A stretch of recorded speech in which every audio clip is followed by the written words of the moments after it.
chronic cough for a 9-year-old since October, and now, since Tuesday, she has a runny nose and a worse cough, and is complaining of a burning chest and feelings like someone is punching her in the chest. And no fever, no change in behavior. She has taken colloidal silver, high-dose C and D elderberry, and pulsatilla. I have no idea how to pronounce that. Any other suggestions? And should I bring her to a pediatrician? Yeah, it's maybe it's almost as if that one should have been first. Hey, yes, my kid is showing blatant symptoms of being sick. Should I take her to a professional who could diagnose her, or should I keep on doing stuff that I randomly find on the internet? Hello, everybody, and welcome back to another video for the day. We're going back into r/insane parents, because everybody got them from time to time.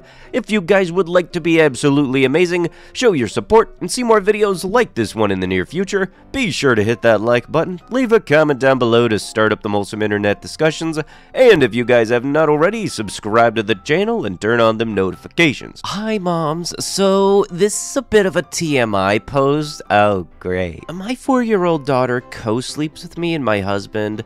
She is usually a very deep sleeper, but last night, this was not the case. So, hubby and I were having some adult time, and we were usually pretty quiet and discreet, since we never want to wake the little one, nor has she ever, but this time, maybe we were a bit too enthusiastic, the extremely bed-shaking type of enthusiasm, and my daughter wakes up and yells, "Stop it, guys," and I was absolutely horrified. We told her that I was trying to get off the bed and bumped my head into the headboard, so it made her a little bang, and that's where we were. Sorry that we scared her. She took that explanation and went back to sleep, and thankfully hasn't mentioned it again today. Not looking for advice or anything. Someone please tell me I'm not alone, and their kids have witnessed such acts, and that we haven't scarred her for life. LOL. I think it's time for this little girl to start sleeping elsewhere. The kid's 4. You think? Like, it's one thing when, like, the kid walks into the room and it's like, oh yeah, no, mommy and daddy are just wrestling, and, like, if you weren't expecting the kid to find out, it's another thing if you think you're slick and you can do that all while the kid is in the same bed. What part of common sense just decided not to exist at all? This is what you do when your child refuses to give you their password when it's time for phone checks, and then pretend like you don't know the password. Well, you won't need a password anymore, blank, cause you can't use it now. I don't play with my children. I'm not your friend. I'm your mama, and if anybody gets her another phone, I'm gonna do the same thing to that one. Well, if somebody else gets them a phone and you break that, considering it is not your property, that is then destruction of property. Congratulations on that one. Also, way to go routinely invading your kids' privacy. That is a wonderful way to build trust with them. Hey, sorry, I just noticed you called earlier. What's up? I left a voicemail, but you're probably too busy to listen to it. Since I've lent you my car for the week while yours is getting fixed, I got called in to work for tomorrow and Friday. Well, not called in, but the manager asked if I'd cover his shifts. Is there any way you'd be able to come over either tonight or tomorrow morning so that I can have it to get to at work and back? And then Saturday, I can let you use it again since I never do anything on the weekends. LOL. Why would you lend it to me then? You know, one of my biggest pet peeves is saying something and then taking it back. I didn't know I was going to be asked to pick up more hours. I'd take a taxi if I had the money to do so, but I don't, hence me trying to pick up shifts. I'll see if it is doable. Is there anything else you'd like from me, or is taking your car back when you know darn well I don't have one right now it? Are you kidding me right now? Get a better job, and then maybe you'd have money for an Uber for situations like this. Yeah, you know, says the person who's borrowing somebody else's car. You're legitimately insane. By all means, feel free to cash at me money for these Ubers so you can continue to use my car while yours gets repainted. Yeah, okay, imagine that. You're 30 years old. Figure out your own financial problems. Yeah, wrong, also, if you are in a bad situation, I don't think you can play the whole you're X amount of years old if you are very much also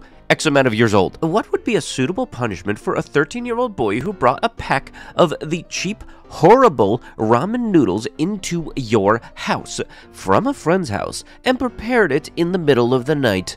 I work very hard to buy good, healthy foods that he likes and still complains innocently that I am horrible for only buying healthy foods, and this is about as bad as it gets. He knows how I feel about it. In addition, he spent the previous night at a friend's house and drank Coke Zero at night and Popeye's chicken. I knew he did that, but I feel the ramen is just laughing in my face. I found remnants of noodles in the sink and then dug through the trash to find this bag. I am serious. I am so mad and so hurt. I need ideas on how to educate him, since clearly he knows everything at age 13. I hate sleepovers, but I also don't want to destroy his friendship, but they will be on hold for a while. Yeah, that's a wonderful way to educate your kid. Hey, yeah, you're not allowed to hang out with that friend anymore because they gave you a 75-cent bag of instant ramen. Great. Please post this anonymously. My son is currently 6 and he is so ungrateful. He talks back, tells me he doesn't believe in our religion, bullies kids at school, and hits his older siblings. I'm at a loss. I've grounded, popped his butt, sold all of his new Christmas toys, and taken all of his toys away and left him with a bed in his room. What else can I possibly do? I'm sick of it. He has gotten to the point he tells our pastor to steer you because God isn't real. Please help me. Ew, sounds like your child is reflecting how trash of a person you are. Only person to blame when your kid goes no contact will be you. Sounds to me like your child learned to bully from the biggest bully, you. Yeah, way to go. It's almost as if you asking this to be posted anonymously indicates that you already inherently knew you were somewhat in the wrong on this. You're really blown away with the fact that monkey see, monkey do is quite literally in play here, huh? Please don't put me in this position where I need to take your phone and electronics away. And break the agreement we had? What agreement? We agreed that you wouldn't take away both my phone and my Oculus because I pay for both of those. Bottom line is that you need to follow through on what you are asked/told to do and do it right. You know what is expected of you, yet you choose to not do it. We will talk more when we get home. No, it's fine. Not doing this over text. I mean, if they bought it and they are making the payments on it, you don't really have any grounds whatsoever to take it away from them. My 9-month-old tried to take her first steps, but I pushed her back down since I don't feel like chasing her around the house.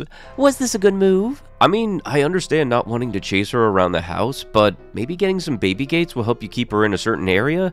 The pushing her down because you don't want to chase her sounds weird to me. Why would you not want to see your child grow and hit milestones? Because I'm already busy enough. I don't want to deal with it on top of that. So what? That's not a good enough excuse. I'm busy taking care of the house and animals on top of taking care of my child. You're her mother. Yeah, but don't you know, having your kid learn to walk is such a hassle. They get up and they move around all the time and you gotta chase them down. Maybe you shouldn't have had the kid if you don't like the idea of them being mobile. Let me clarify a few things. 1, the pay would increase once I get hired full-time next month, and like I said, I can work with you if you drive, are CPR certified, and have a special needs experience, and have good references. This was more so for someone who was needing something small on the side. A second or two, the children will be asleep by 8, so you're watching them for maybe 4 hours tops. Because they get off of the bus at 4 while they are asleep for the rest of the time, you can work on college work or whatever. Watch TV, whatever. 3, they are high functioning and on medicine. 4, they have a crisis plan in place. 5, the light cleaning will be like when you eat. Don't leave your trash around the house.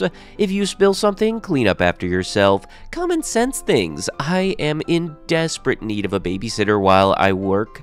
I work from 4 p.m. to 3:30 a.m., but I work an hour away, so I would need it from 2:30 p.m. to 4:30 a.m. I am recently single and losing my babysitter. My kids are 10, 6, and 3, all boys. All that would be required is getting off of the bus, light housework like sweeping, and then feeding and putting the little ones to bed. We have a strict schedule because 2 of my kids have autism and ADHD, so they need structure. I can't pay a lot at the moment. I work 4 days a week, so I can give you 100 and then we can adjust if need be. Food and internet are provided. There are 3 cats, which is my son's reasonability. Please, please, please, if anyone can help, I would appreciate it. I guess, let's see, $100 a week for 4 days, each day being what looks to be about 10 hours.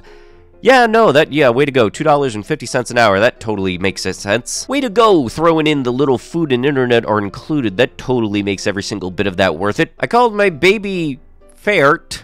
I'm trying at least, but people keep pronouncing it wrong. How did you think people were going to pronounce it? This is what happens when people get really, really upset and obsessive over making sure their kid has the most unique gamer tag in existence, so they not only pull out a dartboard, but they pull out a frickin' D20. From the makers of Braylon, Jalen, and Tamiland, we have Fart. It's parents like this that are the reason that the legal change name system exists. But with that, that is going to have to be it with the video. If you guys would love to be absolutely amazing, show your support, and see more videos like this one in the near future, be sure to hit that like button, leave a comment down below to start up them wholesome internet discussions, and if you guys have not already, subscribe to the channel and turn on them notifications. I'll be sure to see you guys in the next one. Thank you so much for watching, and bye-bye.